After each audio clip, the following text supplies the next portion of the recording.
नमस्कार, मैं रवीश कुमार। सोनम वांगचुक को जनता की अदालत में देशद्रोही साबित करने के लिए अभियान सा छेड़ दिया गया है। तथ्य बहुत कम है, नैरेटिव सेट करने के प्रयास ज्यादा हैं। इन आरोपों का जवाब दिया भी जाता है, तब भी गोदी मीडिया और आईटी सेल अपनी धारणाओं में बदलाव नहीं करते, तथ्यों को प्रमुखता से आगे नहीं रखते। यहां तक कि सेना के पूर्व अधिकारी भी चेतावनी दे रहे हैं कि सोनम को गद्दार साबित करने के बहाने लद्दाख के लोगों की निष्ठा पर सवाल उठाना गलत होगा।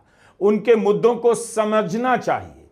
आंदोलन करना, सरकार की नीतियों से असहमति रखना देशद्रोह नहीं होता, मगर इन सब बातों का कोई फर्क नहीं दिख रहा। यह सब देखना भी अफसोसनाक है कि लद्दाख के लोग अपनी देशभक्ति साबित करने के लिए मजबूर हैं, सेना के साथ अपने योगदान के किस्सों को सुना रहे हैं।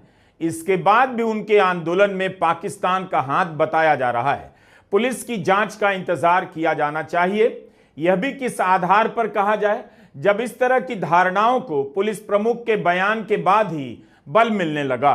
सोनम वांगचुक की पत्नी गीतांजलि एंगमो यह तस्वीर दिखाकर लाखों बार सवाल पूछ सकती हैं कि सेना के लिए सौर ऊर्जा से टेंट बनाने वाला देशद्रोही कैसे हो सकता है, मगर इसका गोदी मीडिया और आईटी सेल पर कुछ फर्क नहीं पड़ेगा। ये तस्वीरें किसी काम की नहीं कि सोनम वांगचुक के साथ लद्दाख के ही पूर्व lieutenant governor brigadier doctor BD Mishra बातें कर रहे हैं कि उनकी संस्था पानी, वृक्षारोपण, ऊर्जा सेवाओं के मामले में कैसे मदद कर सकती है। शिक्षा मंत्री धर्मेंद्र प्रधान के साथ सोनम वांगचुक और गीतांजलि एंगमो की यह तस्वीर देखिए। सोनम वांगचुक की संस्था Himalayan institute of alternatives Ladakh HIAL को नई शिक्षा नीति से जोड़ने की बात हो रही है। ठीक है कि मोदी सरकार के दो मंत्रालयों ने सोनम वांगचुक की बनाई संस्था HIAL को पुरस्कार दिए हैं।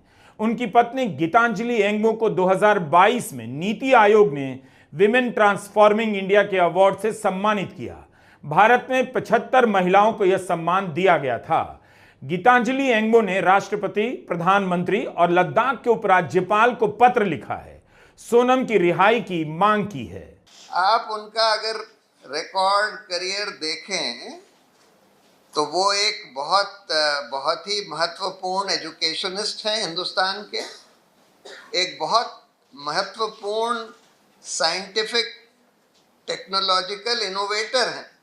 इन्होंने बहुत सारे आविष्कार साइंस के क्षेत्र में, टेक्नोलॉजी के क्षेत्र में, हिल एरियाज के लिए किए हैं, और क्लाइमेटोलॉजिस्ट हैं और क्लाइमेट चेंज के बारे में जिसका असर लद्दाख वगैरह पर बहुत हो रहा है उसके बारे में बहुत कंसर्न रहते थे, उसके बारे में बहुत बोलते थे, और उनको तमाम अवार्ड्स मिले हैं। हर तरह के अवार्ड्स, हर तरह के ऑर्गेनाइजेशन से, सरकारों से उनको अवार्ड्स मिले हैं, और उन्होंने एज सच मोदी सरकार का कभी विरोध नहीं किया था। सिर्फ ये मांग थी उनकी कि भाई हमको जो आपने प्रॉमिस किया था वो तो दीजिए, जो मिनिमल डेमोक्रेटिक राइट्स हैं वो दीजिए। और हर बार वो बिल्कुल नॉन वायलेंस की बात करते थे। 30 सितंबर को स्वराज इंडिया ने सोनम वांगचुक के समर्थन में प्रेस कॉन्फ्रेंस की। योगेंद्र यादव और प्रशांत भूषण ने गिरफ्तारी को लेकर कई सवाल उठाए। 29 सितंबर सोमवार को दिल्ली के प्रेस क्लब में एक और महत्वपूर्ण प्रेस कॉन्फ्रेंस हुई, जिसमें करगिल डेमोक्रेटिक अलायंस, जोशीमठ बचाव संघर्ष समिति, हिमधारा कलेक्टिव और क्लाइमेट फ्रंट जम्मू के प्रतिनिधि शामिल हुए। सोनम वांगचुक के समर्थन में राहुल गांधी, अखिलेश यादव का भी बयान आया है। आम आदमी पार्टी लगातार सक्रिय है। इसके बाद भी एंटी नेशनल साबित करने की राजनीति पीछे नहीं हट रही। जिस सोनम वांगचुक को देश भर के स्कूलों, कॉलेजों, संस्थानों और मीडिया कार्यक्रमों में बुलाया गया, उन जगहों पर भी लोग सोच रहे होंगे कि उनके बीच जो शख्स आया था, विज्ञान की बातें करके गया था, क्या भारत के खिलाफ गद्दारी कर रहा होगा? यह कैसी गद्दारी है कि वह बच्चों में विज्ञान और आविष्कार का जज्बा पैदा कर रहा है। सोनम वांगचुक की गिरफ्तारी फिर से हर नागरिक को साफ संकेत है कि आप कुछ करें ना करें, आपका अपराध आईटी सेल और गोदी मीडिया तय करेगा। ये जो धारणाएं गढ़ देंगे वही बातें सरकार और प्रशासन की भाषा में भी आ जाएगी। या जो सरकार तय कर देगी, राजनीति कह देगी, वही आईटी सेल और गोदी मीडिया दोहराने लग जाएगा। अदालत तक मामला पहुंचे या ना पहुंचे, इसका फैसला जनता के बीच कर दिया जाता है कि सोनम वांगचुक पाकिस्तान या चीन के एजेंट हैं।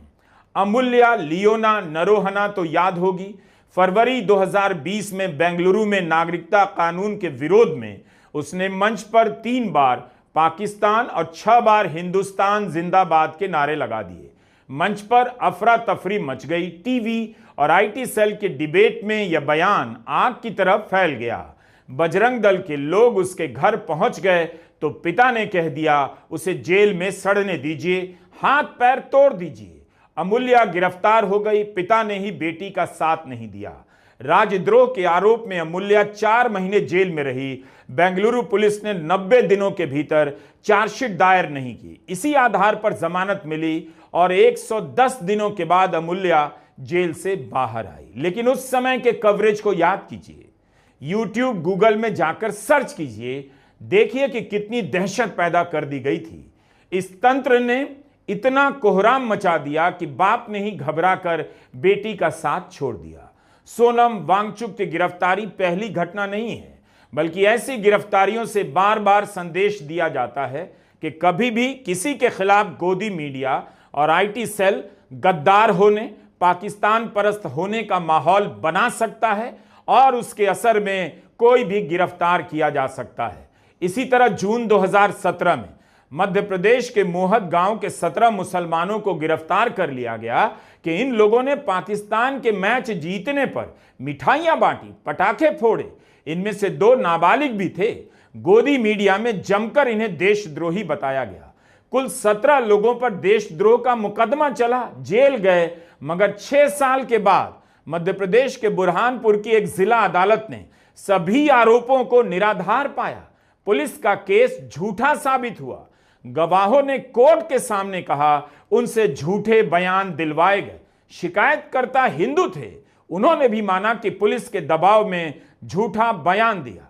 जून 2017 से लेकर अक्टूबर 2023 तक ये लोग जेल में रहे। इस मामले में एक आरोपी ने 2019 में कथित तौर पर अपनी जान भी ले ली थी। हमने केवल 2 उदाहरण दिए, जबकि ऐसे कई उदाहरण हैं कि किसी को भी पाकिस्तान का एजेंट बताकर उसके खिलाफ इतना भयंकर अभियान चला दिया जाता है कि देशभक्त साबित करने के सारे उपाय फेल हो जाते हैं। एक और पैटर्न है, देशद्रोही साबित करने का यह अभियान आईटी सेल, गोदी मीडिया की तरफ से ही चलता है। हमारा सवाल है कि क्या सोनम वांगचुक के साथ यही सब दोहराया जा रहा है? अप्रैल के महीने में पहलगाम में आतंकी हमला हुआ। पाकिस्तान के हाथ होने की बात सरकार ने की, लेकिन उसी पाकिस्तान के साथ क्रिकेट मैच दुबई में खेला जाता है। तब कोई किसी को पाकिस्तान का एजेंट नहीं कहता है। जिस किसी ने भी कहा उससे कोई फर्क नहीं पड़ता है, अनसुना कर दिया जाता है और 3-3 मैच खेले जाते हैं। अब बताइए, सोनम वांगचुक फरवरी 2025 में पाकिस्तान जाते हैं। जलवायु परिवर्तन पर संयुक्त राष्ट्र का कार्यक्रम होता है, कोई विवाद नहीं होता है, उन्हें बकायदा वीजा दी जाती है। उनका भाषण सोनम के यूट्यूब चैनल पर फरवरी के महीने से है, लेकिन अचानक सितंबर में उस भाषण को दिखा दिखाकर उन पर पाकिस्तान के एजेंट होने का आरोप लगाया जाता है, जिसमें वे भारत सरकार की, प्रधानमंत्री मोदी की नीतियों की तारीफ कर रहे हैं। उसी गोदी मीडिया ने जब पहलगाम आतंकी हमले के बाद पाकिस्तान से प्रवक्ताओं को अपने स्टूडियो में बिठाया, जिन प्रवक्ताओं ने भारत की सेना के खिलाफ अपमानजनक बातें की, आप सबने देखा, लेकिन उसका कुछ नहीं बिगड़ा। सोनम वांगचुक की पत्नी गीतांजलि ने सवाल किया है, अगर कोई लद्दाखी पाकिस्तान नहीं जा सकता था तो सोनम को जाने की अनुमति कैसे दी गई? उन्होंने विदेश मंत्रालय से जवाब मांगा है। किसान आंदोलन के समय इसी तरह दिशा रवि ने किसान आंदोलन के समर्थन में एक दस्तावेज बनाया। पर्यावरण कार्यकर्ता ग्रेटा थनबर्ग ने उसे ट्वीट कर दिया तो आरोप लग गया किसान आंदोलन के पीछे विदेशी टूल किट का हाथ है। दिशा गिरफ्तार कर ली गई, लेकिन पुलिस को कोई सबूत नहीं मिला तो अदालत ने रिहा कर दिया। तब दिल्ली के पटियाला हाउस कोर्ट ने कहा अपनी सरकार से अलग राय रखने के कारण किसी को जेल में नहीं डाला जा सकता है, राजद्रोह का मुकदमा नहीं चला सकते। जब भी मोदी सरकार की नीतियों के खिलाफ आंदोलन होता है, इस तरह की कहानी तेजी से दोहराई जाती है। एक दो लोग पकड़कर जेल में डाल दिए जाते हैं। हिंसा क्यों हुई, किसने कराई, इन सब की जांच रिपोर्ट आने से पहले, अदालत का फैसला आने से पहले हिंसा के नाम पर जेल में डालने और बुलडोजर से घर गिराने का काम देश के कई राज्यों में हो चुका है। कुछ मामलों में एनकाउंटर की भी खबरें हैं। लद्दाख के लोग छठी अनुसूची लागू करने और अलग राज्य की मांग को लेकर 2 साल से आंदोलन कर रहे हैं। इतने समय से ये सब आरोप नहीं लगे, लेकिन अब जोर शोर से लगने लगे हैं। कायदे से इस पर चर्चा होनी चाहिए कि छठी अनुसूची क्या है, इसकी मांग क्यों हो रही है, भारत के संविधान में इसका प्रावधान क्यों किया गया है। सोनम की गिरफ्तारी से सारे सवाल पीछे चले गए, क्योंकि किसी को पता है कि छठी अनुसूची को लेकर बहस हो जाएगी तो देश के सभी आदिवासी इलाकों में इसकी चर्चा फैल जाएगी। जो छठी अनुसूची की जो मांग आ रही है लद्दाख से, तो जो संविधान पे आधारित है, संविधान में आर्टिकल 244(2) और 275(1) के जो प्रावधान है उस पर आधारित है। और ऐसा नहीं है कि ये पहली बार आ रही है। हमारे देश में और भी क्षेत्र हैं जो छठी अनुसूची में हैं, जैसे मेघालय हो गया। तो जब छठी अनुसूची में कोई राज्य होता है तो वहाँ पे कुछ एक एडमिनिस्ट्रेशन का एक ढांचा होता है जिसमें रीजनल काउंसिल्स और डिस्ट्रिक्ट काउंसिल्स बनाए जाते हैं और गवर्नर के द्वारा वहाँ पे नियोजित किए जाते हैं ये काउंसिल्स, और वहाँ पे डिस्ट्रिक्ट किस तरह से होंगे। और ये जो काउंसिल्स हैं ये इनके पास निर्णय लेने की क्षमता होती है कई मामलों पे। जल जंगल जमीन से जुड़े हुए जो मुद्दे हैं, कस्टमरी लॉज होते हैं कुछ ट्राइबल एरियाज में अपने, उनके कुछ क्या कहते हैं मैरिज, फैमिली, अलग अलग जो कस्टम्स होते हैं, रिलीजियस, इन सब चीज़ों को मैनेज करने, इन सब चीज़ों से जुड़े हुए डिसीजन लेने के जो पावर हैं वो वहाँ के जो काउंसिल्स, विलेज काउंसिल्स होते हैं, फिर डिस्ट्रिक्ट काउंसिल होते हैं, रीजनल काउंसिल होते हैं, इनके अंतर्गत पूरा एक गवर्नेंस मैकेनिज्म उसका चलता है। इसमें जो नॉन ट्राइबल्स हैं वो वहाँ पे ज़मीन की खरीद फरोख्त आसानी से नहीं हो पाती, तो उसमें नियम थोड़े से कड़े होते हैं कि नॉन ट्राइबल लैंड नहीं ले सकते। जैसे और जगह पे ये शायद नियम लागू नहीं है, या कुछ एरियाज में अपने अपने नियम हैं। जैसे हिमाचल में अपना है कि सेक्शन 118 है, लेकिन वहाँ 6 शेड्यूल नहीं है, लेकिन वहाँ पे कुछ प्रोटेक्शन है, या पहले 370 के साथ कुछ प्रोटेक्शन थे। वैसे ही 5th शेड्यूल एरियाज जो हैं, जैसे ऐसे एरियाज जो 5वीं अनुसूची में, वहाँ पे भी इस तरह के कुछ नियम लागू हैं। टेसा करके एक नियम है वो लागू है। 6th शेड्यूल में ये और भी कड़े होते हैं। तो इतना मतलब मुझे लग रहा है कि हमें समझना ज़रूरी है कि लोगों को एक थोड़ी ऑटोनॉमी मिलती है, एक फ्लेक्सिबिलिटी मिलती है कि अपने क्षेत्र का नियंत्रण, यहाँ का नियोजन, यहाँ का प्रबंधन किस तरह से करना है उसे। सोनम वांगचुक की गिरफ्तारी को सही ठहराने के लिए उनका एक वीडियो वायरल किया गया। उसे काट छाट कर दिखाया गया कि वे नेपाल, श्रीलंका और बांग्लादेश की तरह भारत में भी हिंसा की वकालत कर रहे हैं, जबकि उसी वीडियो को पूरा सुनने पर साफ हो जाता है कि सोनम वांगचुक ने हिंसा का विरोध किया है, इन देशों का नाम लेकर कहा है ऐसी हिंसा यहां नहीं चाहिए। तब भी वे हिंसा भड़काने के मामले में गिरफ्तार किए गए। ट्विटर पर कई लोगों ने सोनम वांगचुक के भाषण को गलत संदर्भ में पेश करने की चोरी और चालाकी पकड़ी है। इसके बाद भी अभियान चल रहा है। इस झूठे अभियान को रोकने का कोई प्रयास नहीं।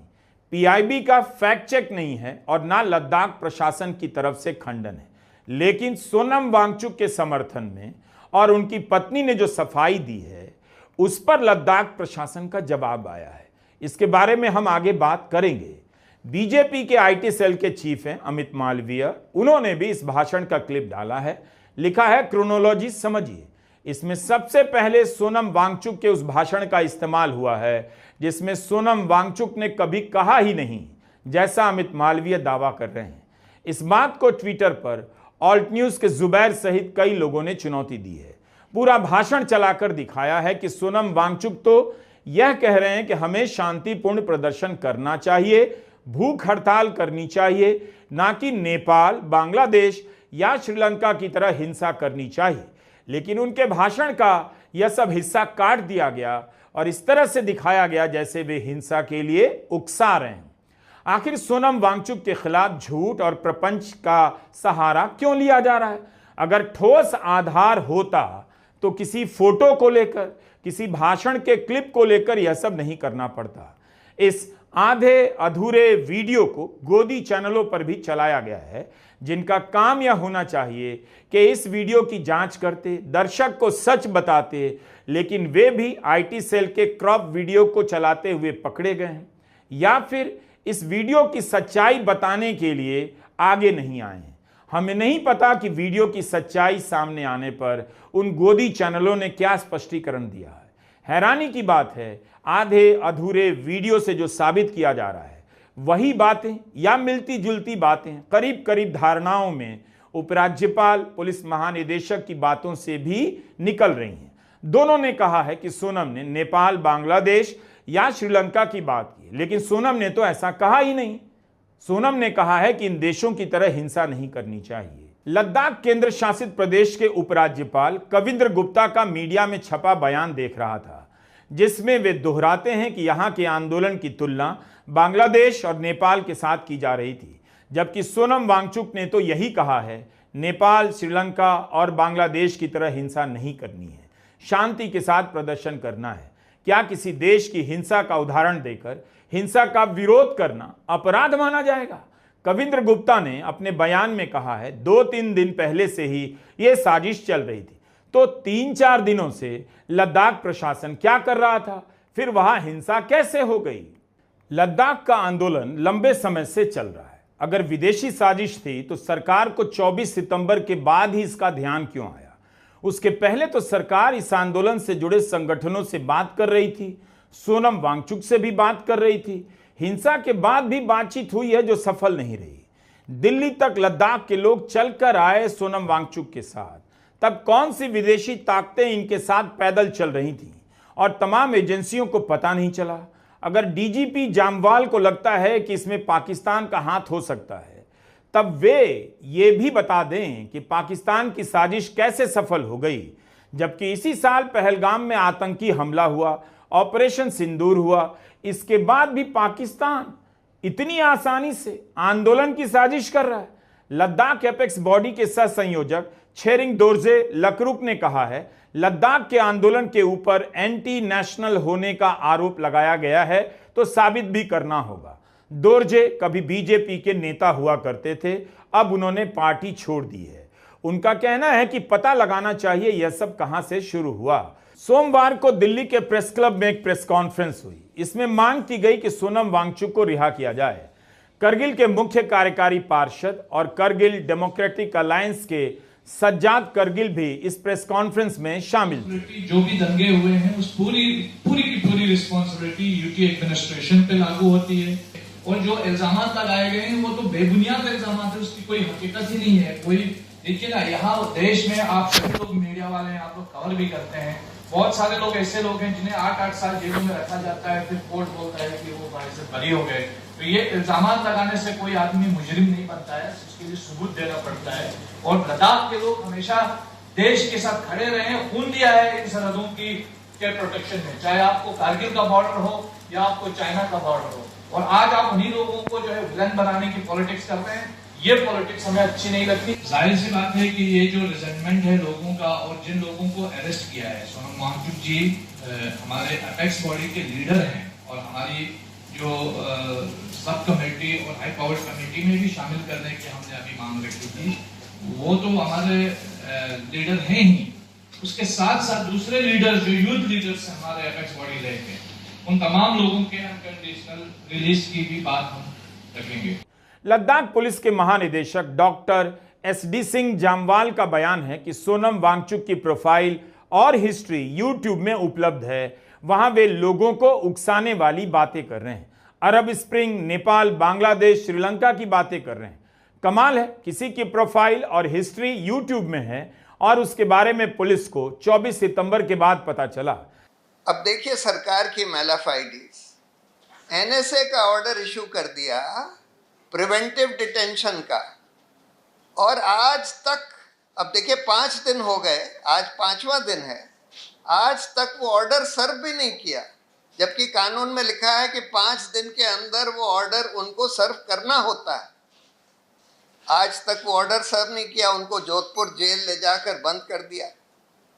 और कैसे कोई कह सकता है कि उनको डिटेन करने से वायलेंस रुकेगी या उनको डिटेन करने से इस वायलेंस में कोई भी फायदा होगा? इनफैक्ट उनको अगर अरेस्ट नहीं किया जाता तब तो वो हेल्प कर रहे थे इस वायलेंस को रोकने में, बार बार आवाज दे रहे थे कि भाई ये सब नहीं होना चाहिए। लेकिन उनको अरेस्ट करने से वहाँ के लोगों को उनकी और भावनाएं जो है आहत हो रही हैं।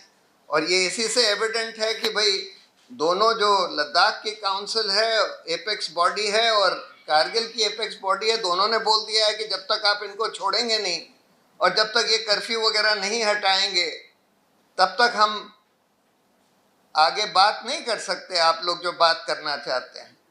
तो इसलिए किसी भी तरह से इनको बंद रखना किसी के फायदे में नहीं है। लद्दाख की मांग क्या है, क्यों 4 लोगों की मौत हुई, हिंसा कैसे हुई, इन सब बातों से ध्यान हट चुका है और सारा प्रयास इसी पर आ गया है कि कैसे सोनम वांगचुक को अदालत से पहले जनता की निगाह में देशद्रोही साबित कर दिया जाए।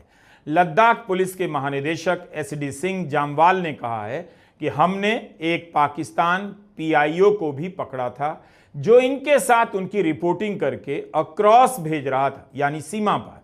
उसके भी हमारे पास रिकॉर्ड हैं। पाकिस्तान का एजेंट सोनम वांगचुक की रिपोर्टिंग कर रहा था। इस आरोप में सोनम गिरफ्तार कैसे किए जा सकते हैं? क्या पाकिस्तान के एजेंट जिस दफ्तर की जासूसी करते पकड़े जाते हैं, उनके सचिव को, मंत्रियों को गिरफ्तार कर लिया जाता है? सोनम वांगचुक के समर्थक यह तस्वीर पोस्ट कर रहे हैं।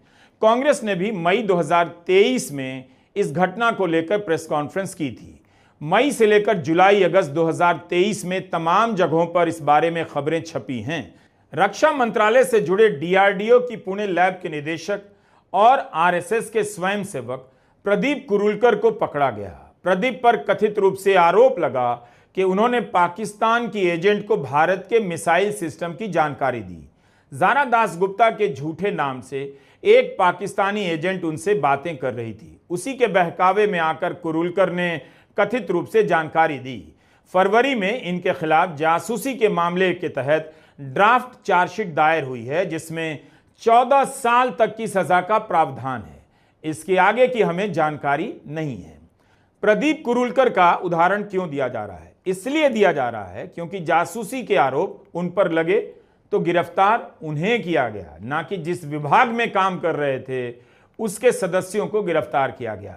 कोई पाकिस्तानी एजेंट सोनम वांगचुक की रिपोर्टिंग कर रहा था, इससे सोनम का अपराध साबित नहीं होता है, बल्कि यह सिस्टम की नाकामी है कि कोई पाकिस्तानी एजेंट सोनम के नजदीक कैसे पहुंचा। आम आदमी पार्टी के नेता सौरभ भारद्वाज ने सवाल किया है कि इन आरोपों का सबूत क्या है। DGP जामवाल का बयान ट्वीट करते हुए उन्होंने पूछा है कि किसी पाकिस्तानी एजेंट द्वारा कोई रिपोर्ट किए जाने पर सोनम वांगचुक को देशद्रोही कैसे कहा जा सकता है। अगर सोनम पाकिस्तानी अखबार के कार्यक्रम में गए थे तो उसका वीजा केंद्र सरकार ने ही दिया है, फिर सोनम देशद्रोही कैसे हो सकते हैं? जैसे अंग्रेज स्वतंत्रता सेनानियों को झूठे मुकदमों में फंसाते थे, वही याद आता है। किसी भी बहाने से जेल में डालना है। सोनम वांगचुक को गिरफ्तार किया, ऐसे आदमी को गिरफ्तार किया, मतलब अगर आप सोचें कि कैसे महान लोग हो सकते हैं देश के अंदर, किसी भी देश के अंदर, तो सोनम वांगचुक जैसे महान लोग हैं। मैं उनके बारे में ज्यादा नहीं जानता था, नाम सुना था, पता था मुझे काफी दिनों से भूख हड़ताल वगैरह कर रहे हैं, कभी ट्वीट आ जाता था तो मैं रीट्वीट कर देता था। मगर जब से लद्दाख में आंदोलन हुआ, उनको गिरफ्तार करने की चर्चा शुरू हुई, तो मैंने उनके बारे में पढ़ा और मैंने कहा कि कितने महान आदमी है, इतना पढ़ा लिखा काबिल आदमी, जिससे पता नहीं किस किस चीज की इन्वेंशन की, नए नए आविष्कार किए, जिसको दुनिया भर के सैकड़ों अवार्ड मिले हुए हैं, सारी दुनिया के अंदर अलग अलग जगह मैग्सेसे अवार्ड मिला हुआ है। अलग अलग देश उनको बुला के अपने यहां पे डॉक्टरेट की उपाधि दे रहे हैं। उनसे जानना चाह रहे हैं कि आपके इस आविष्कार को हम भी इस्तेमाल कर सकते हैं, नहीं कर सकते। जिन्होंने फौज के लिए सियाचिन जैसी जगह पे जब फौज रहती है तो ठंड रखती है, उसके लिए उन्होंने आविष्कार किए। ऊपर हिमालय से बर्फ पिघल रही है, धीरे धीरे बर्फ पिघल के जो है हमारा पर्यावरण खराब हो रहा है, उसके लिए आविष्कार किए। और पूरी दुनिया में उनके आविष्कारों के लिए उनको जाना जाता है। टेलीग्राफ अखबार की एक रिपोर्ट है, लेह में पुलिस फायरिंग के दौरान 4 लोगों की मौत हुई है। इनमें से एक का नाम है स्वांग थरचिन। स्वांग लद्दाख स्काउट के जवान रहे हैं, करगिल युद्ध में हिस्सा लिया था। लद्दाख के आंदोलन के पीछे पाकिस्तान और चीन का हाथ बताने से पहले इन बातों को लेकर संवेदनशील होना ही चाहिए। इस बात को लेकर लद्दाख के लोग बेहद दुखी हैं। स्वांग के पिता स्टेंजिन नमग्याल का बयान छपा है कि मैं और मेरा बेटा करगिल की लड़ाई में दोनों ही देश के लिए लड़े। बेटा लद्दाख स्काउट की तरफ से और मैं 3 इन्फेंट्री डिवीजन की तरफ से। भारतीय सेना के अध्यक्ष ने मुझे प्रशस्ति पत्र दिया है। सेना में जाना हमारे खून में है। जिस स्वांग थरचिन की हत्या हुई है, उसके बच्चे भी सेना में ही जाना चाहते हैं। क्या सरकार अपने देशभक्तों के साथ ऐसा बर्ताव करती है? इस खबर को लेकर अखिलेश यादव ने लिखा है कि जब पूर्व सैनिक तक सरकार के निशाने पर हों तो समझ लेना चाहिए कुछ भी सुरक्षित नहीं है। देश सरकार से स्पष्टीकरण की मांग करता है। लद्दाख की हिंसा के अंदर मारे जाने वाले एक व्यक्ति के बारे में मैंने पढ़ा। उसके बाप, उसके घर में लाश पड़ी है और जो बुद्धिस्ट मंक हैं वो अपना मंत्रोच्चारण कर रहे हैं और उसके बाप ने रोते रोते कहा है कि मैंने अपनी जिंदगी हिंदुस्तान की फौज को दी और जिस लड़के को गोली मारी गई उसने अपनी जिंदगी हिंदुस्तान की फौज को दी। उसने कारगिल की जंग लड़ी और वो कहता है कि मेरा 46 साल का बेटा फौज की नौकरी से जब रिटायर हुआ तो उसने अपना छोटा मोटा काम धंधा खोला और जब उसको लगा कि अपने हक के लिए मांगना चाहिए, अपने हक के लिए जाना चाहिए, तो वो उस प्रोटेस्ट के अंदर गया। एक फौजी गया, कारगिल की जंग लड़ने वाला एक फौजी गया और वहां पे उसको गोली मार दी गई। और उसके घर वालों का बयान छपा हुआ है कि उसकी पूरी कमर पे पीटने के निशान हैं। तो ऐसा नहीं है कि गलती से गोली लग गई और उसको चल गई और उसको लग गई। उसको बाकायदा पीटा गया है और उसके बाद उसको मारा गया है। ये इंडियन एक्सप्रेस में छपा है। सेना के कई पूर्व अधिकारी बार बार लिख रहे हैं कि लद्दाख की जनता की देशभक्ति पर संदेह मत कीजिए। उनकी भूमिका और निष्ठा का इतिहास शानदार रहा है। इसके बाद भी इस आंदोलन में उनकी जायज मांगों की जगह पाकिस्तान का हाथ देखा जाना दुखद है।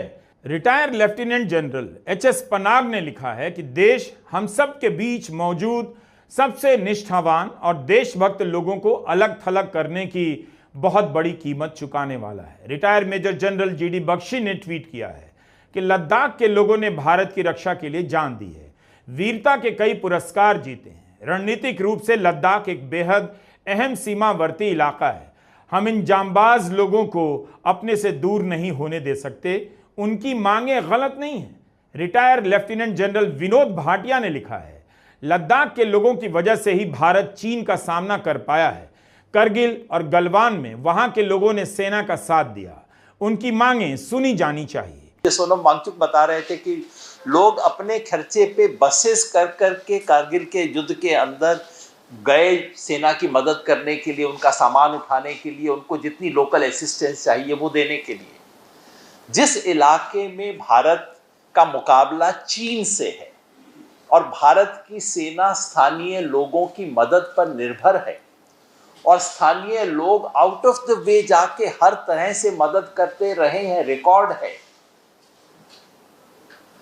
आर्मी में भर्ती होके भी, जवान के तौर पे लड़के भी, पीछे लड़ते हुए भी, उस इलाके में बैठे बैठाए इतना बड़ा संकट क्रिएट कर देना, ये इस सरकार के राष्ट्रवाद के ऊपर सवालिया निशान लगाता है कि चिंता राष्ट्र की नहीं है, चिंता केवल अपनी पर्सनल पब्लिसिटी और अपने अहम की है। और अपने अहम के लिए अगर राष्ट्रीय सुरक्षा को नुकसान भी होता है तो इन्हें कोई फर्क नहीं पड़ता। अब हम मुद्दा देखते हैं, ये मांग किसकी है? ये मांग सोनम वांगचुक नामक एक व्यक्ति की डिमांड नहीं है। ये डिमांड लद्दाख के दो हिस्से हैं, एक जो बुद्धिस्ट हिस्सा है लेह वाला, दूसरा जो लार्जली मुस्लिम पॉपुलेशन का हिस्सा है कारगिल वाला। दोनों के अलग अलग संगठन हैं, कभी कभी दोनों संगठनों में विरोध भी होता है, पैरेलल काम भी करते हैं, विरोध भी होता है, लेकिन ये डिमांड सबकी है, सिर्फ सोनम वांगचुक की नहीं है, सिर्फ लेह की नहीं है, ये पूरे लद्दाख के तमाम लोगों की मांग है। और ये वो मांग है जिसे खुद बीजेपी लिखकर अपने मैनिफेस्टो में प्रॉमिस कर चुकी है। गोली क्यों चली, यह जांच का विषय है। प्रशासन का कहना है आत्मरक्षा में चलाई गई। यही बात पुलिस महानिदेशक भी कहते हैं और उपराज्यपाल भी। उपराज्यपाल का कहना है अगर नहीं रोका जाता तो पूरे लेह को तबाह कर दिया जाता। जिन 4 लोगों की मौत हुई है उनके परिवार वालों और छात्रों की संस्था ने सुरक्षा बलों की तैनाती को लेकर सवाल उठाए हैं। गृह मंत्रालय को मेमोरेंडम दिया गया है कि जांच की जाए। 26 सितंबर को सोनम वांगचुक को एनएसए के तहत गिरफ्तार किया गया। आज 1 अक्टूबर है। 30 सितंबर को रात 10:30 बजे के करीब लद्दाख के सूचना विभाग से एक बयान जारी होता है। ध्यान से सुनिएगा। कहा जाता है कि एजेंसियों को बिना किसी हस्तक्षेप के निष्पक्ष रूप से जांच पूरी करने दिया जाना चाहिए। तो कीजिए, कौन रोक रहा है? क्या सवाल करने से जांच में हस्तक्षेप हो जाता है? सोनम वांगचुक के खिलाफ आईटी सेल और गोदी मीडिया तरह तरह के अभियान चला रहा है। इन अभियानों का पर्दाफाश करने से क्या जांच में बाधाएं आ रही हैं? इससे तो मदद मिलनी चाहिए। सूचना विभाग ने लिखा है और आप गौर करेंगे कि एपेक्स बॉडी लेह के बुजुर्ग नेताओं समेत अन्य नेताओं ने आक्रामक भीड़ को शांत करने के लिए तेजी से कदम उठाए, लेकिन सोनम वांगचुक ने शांति सुनिश्चित करने का कोई प्रयास नहीं किया। वे अनशन स्थल पर ही बने रहे। अगर सोनम वांगचुक वास्तव में शांति चाहते तो बुजुर्ग नेताओं की तरह स्थिति की गंभीरता को समझकर भीड़ को शांत करने का प्रयास कर सकते थे। ऐसा ना करने का कोई कारण नहीं है। जब स्थिति नियंत्रण से बाहर हो गई तब सोनम वांगचुक ने अपना उपवास तोड़ दिया और चुपचाप अनशन स्थल के पीछे के रास्ते से निकल गए, जिससे उनकी गैर जिम्मेदारी का संकेत मिलता है। क्या वाकई में यह आरोप हो सकता है? लिखा तो ऐसा ही है कि सोनम वांगचुक ने हिंसा रोकने का प्रयास नहीं किया, हिंसा होने पर उपवास तोड़ दिया और पीछे के रास्ते से चले गए। इससे उनकी गैर जिम्मेदारी का संकेत मिलता है। यह कैसी दलील है कि गैर जिम्मेदारी का संकेत मिलता है और वे एनएसए के तहत गिरफ्तार कर लिए जाते हैं? अब तो इसी को लेकर बहस होनी चाहिए कि सोनम वांगचुक को हिंसा भड़काने के आरोप में गिरफ्तार किया गया है या हिंसा रोकने का प्रयास नहीं करने के आरोप में किया गया है। गैर जिम्मेदारी के संकेत तो उपराज्यपाल से लेकर पुलिस महानिदेशक के कार्यों में भी मिल सकते हैं। उनके खिलाफ तो कार्रवाई नहीं हुई। इसके बाद भी इस प्रेस नोट में यह लिखा है कि यह बात निराधार है कि सोनम को सरकारी एजेंसियों द्वारा परेशान किया जा रहा है। यह नोट कौन लिख रहा है? इसमें लिखा है कानूनी एजेंसियों की कार्रवाई विश्वसनीय दस्तावेजों पर आधारित है। प्रेस नोट में यह भी लिखा है कि HIAL एक मान्यता प्राप्त विश्वविद्यालय नहीं है। यह जानते हुए भी वह युवाओं को डिग्रियां जारी कर रहा है और उनके भविष्य खतरे में डाल रहा है। यह तो वैकल्पिक यूनिवर्सिटी है, दुनिया जानती है, शुरू से जानती है। यहां सर्टिफिकेट दिया जाता है, डिग्री नहीं। डिग्री दी जा सके इसी के लिए सोनम वांगचुक और गीतांजलि ने शिक्षा मंत्री धर्मेंद्र प्रधान से मुलाकात की थी। यूजीसी के चेयरमैन जगदीश जी जो हैं, उनको ये कॉन्सेप्ट हमारे यूनिवर्सिटी का इतना पसंद आया जब सोनम और मैंने हम दोनों ने उनको मिला, कि उन्होंने 28 अप्रैल 2023 को उनकी जो चेतना सीरीज़ है, जो एक टॉक सीरीज़ है जिसपे सारे हिंदुस्तान के वाइस चांसलर्स को टॉक दिया जाता है, उनमें हम दोनों को टॉक के लिए बुलाया।